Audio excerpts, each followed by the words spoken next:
For Comedy Hype News, I'm Tatiana. Bill Cosby has made a name for himself in the 1960s as a comedian who didn't swear or mention race. Not only was he willing to do anything to keep that image intact, but he did his best to persuade and chastise others for not following in his footsteps. After The Cosby Show ended in 1992, Cosby's reputation slowly transitioned from stand-up comedian and sitcom star to activist and political and cultural critic. The younger generation began to fall out of favor with Cosby due to what seemed like constant disapproval. Pull up your pants, stop swearing. He would also criticize blacks for high dropout rates. It seemed like the black community could do no good. And chastise me, and when Bill Cosby chastised you, you forget you grown. You feel like one of the Cosby kids and shit. And I ran in the house all excited to talk to Bill and picked up the telephone, and Bill got raw on me. I was like, "Hello, Mr. Cosby?" And you hear, "I would like to talk to you." Many felt like Bill was airing out dirty laundry in front of the entire world to see. Some criticized him for not taking into account institutionalized or structural racism that has been put in place. Others agreed with Cosby's stance on black people taking accountability for where they are today. Either way, Cosby's speech in front of the NAACP and members of Howard University were divisive and controversial, to say the least. Here's why Bill Cosby lost the black community. On May 19th, 2004 in Washington, D.C., the NAACP and Howard University celebrated the 50th commemoration of Brown v. Board of Education, which honored the heroes of the landmark decision. Cosby was in attendance to accept an award for his educational philanthropy. On his way to the gala, Cosby heard Charles Ramsey, Washington, D.C.'s chief of police, talk about the city's crime rate and how it has affected the breakdown of families. Ramsey desperately wanted to bring down the violence in his city and argued that one way was for parents to begin by taking responsibility for their own children. Cosby's upbringing stemmed from a childhood of having to work twice as hard to get half as far, and the parental pressure of having to speak proper English, learn correct manners, and make the most of educations they received. I heard a prize fight manager say to his fellow who was losing badly, "David, listen to me. It's not what he's doing to you, it's what you're not doing." Ladies and gentlemen, these people, they opened the doors. They gave us the right. And today, in our cities and public schools, we have 50% dropout rates. In our own neighborhoods, we have men in prison. No longer is a person embarrassed because they're pregnant without a husband. No longer is a boy considered an embarrassment if he tries to run away from being a father of a child.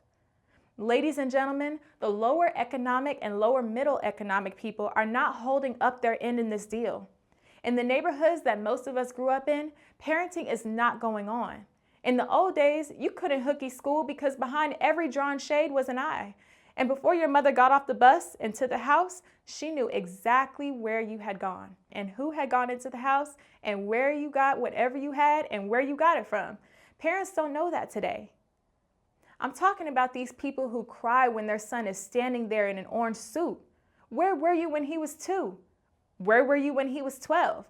Where were you when he was 18? And how come you don't know that he had a pistol? And where is his father? And why don't you know where he is? And why doesn't the father show up to talk to this boy? Looking at the incarcerated, these are not political criminals. These are people going around stealing Coca-Cola, people getting shot in the head over a piece of pound cake.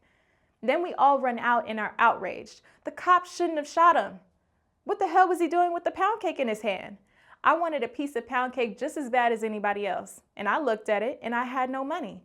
And something called parenting said if you get caught with it, you're going to embarrass your mother. No, you're going to get your butt kicked. No, you're going to embarrass your mother. You're going to embarrass your family. Are you not paying attention? People with their hat on backwards, pants down the crack. Isn't it a sign of something when she got a dress all the way to the crack and got all kinds of needles and things going through her body? What part of Africa did this come from? These people are not Africans. They don't know a damn thing about Africa, with names like Shaniqua, Shaligua, Muhammad, and all that crap. Ted Shah, head of the NAACP Legal Defense Fund, took a stage after Cosby and reminded the audience that not all problems of the poor black people are self-inflicted. Doug Wilder, the first ever elected African-American governor, who had also spoken that night, loved Cosby's speech.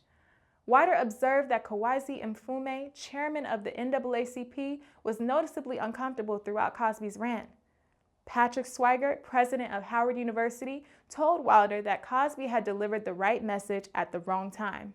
Wilder responded, "When the message is right, the time is always right." Oddly, the next morning, Cosby's speech was nowhere to be found on front-page newspapers or in evening broadcasts.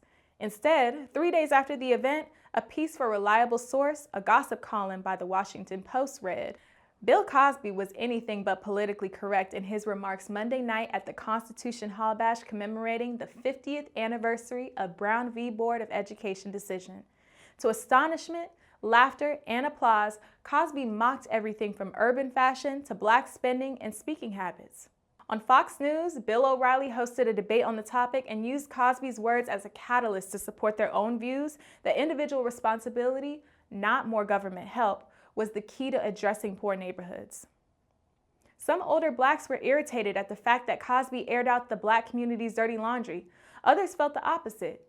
Leaders like Jesse Jackson, Al Sharpton, and Julian Bond had the problem with Cosby ignoring the social and economic problems that blacks often face.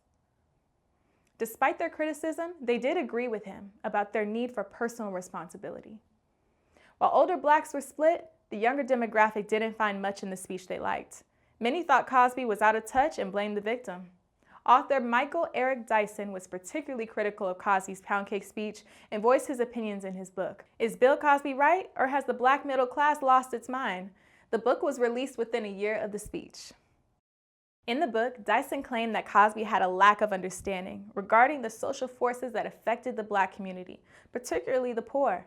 Dyson also addressed the errors in Cosby's argument. During the pound cake speech, Cosby said that black dropout rates had reached 50%, when in fact it had never gotten that high.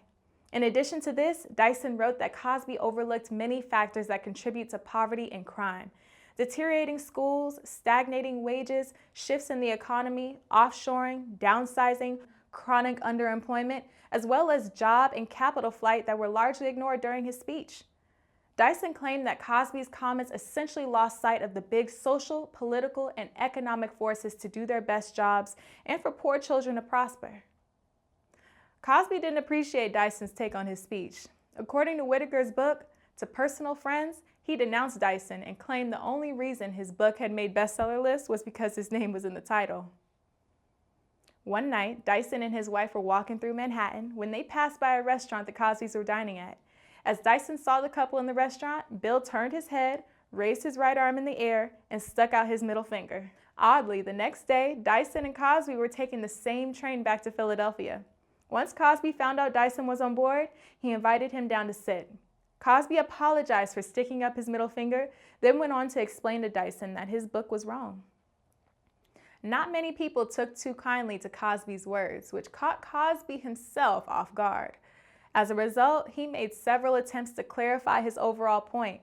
On one instance, he attempted to stress that he wasn't talking about all black parents or black youth. Cosby spoke at Jesse Jackson's Rainbow Push Coalition, an annual conference, and addressed those who accused him of airing out the black community's dirty laundry. Let me tell you something. Your dirty laundry gets out of school at 2:30 every day. It's cursing and calling each other nigger as they're walking up and down the street. They think they're hip. They can't read, they can't write, they're laughing and giggling, and they're going nowhere. There is a time when we have to turn the mirror around. Because for me, it's almost analgesic to talk about what the white man is doing against us. It keeps you frozen in a hole you're sitting in. Cosby's ultimate response would be a book he co-wrote with Cosby Show contributor Alvin Poussant called Come On People, On the Path from Victims to Victors. The book combined life lessons from black heroes like Harriet Tubman and Wynton Marsalis, and also gave child rearing and educational advice while touching on healthy eating and financial management. In the book, Cosby was able to provide a retort to those who thought Cosby failed to mention institutionalized racism as a reason for black plight. If you say my black child is going to do more time for selling crack cocaine than your white child for selling cocaine, then I'm going to tell my black child, don't sell it. Here's what's happening, son. It's the same as warning our kid that the Ku Klux Klan is coming. Don't tell me you can't help it. This is a part of love. Author and journalist Ta-Nehisi Coates denounced Cosby in his piece for The Village Voice. However, his father agreed with Cosby's views, so naturally he dug deeper into Cosby's message. Coates followed Cosby more closely as he began to speak to Black youths across the country, which inspired him to write a freelance piece. As Cosby sees it, the antidote to racism is not rallies, protests, or pleas, but strong families and communities. Instead of focusing on some abstract notion of equality, he argues Blacks need to cleanse their culture, embrace personal responsibility, and reclaim the traditions that fortified them in the past. As time has gone on, even more people find Cosby's iconic pound cake speech to be even more puzzling and hypocritical. Considering Cosby's allegations that eventually led to his imprisonment, how can someone scold someone for their behavior when that someone displays morally corrupt behavior behind closed doors? Accepting accountability for one's action is one thing, but completely neglecting the outside forces is one thing that Cosby refused to consider. Stay up to date with the latest news and comedy by subscribing here to our YouTube channel. Follow Comedy Hype across all social media and look out for original content on our new streaming service, comedyhype.com. For Comedy Hype News, I'm Tatiana.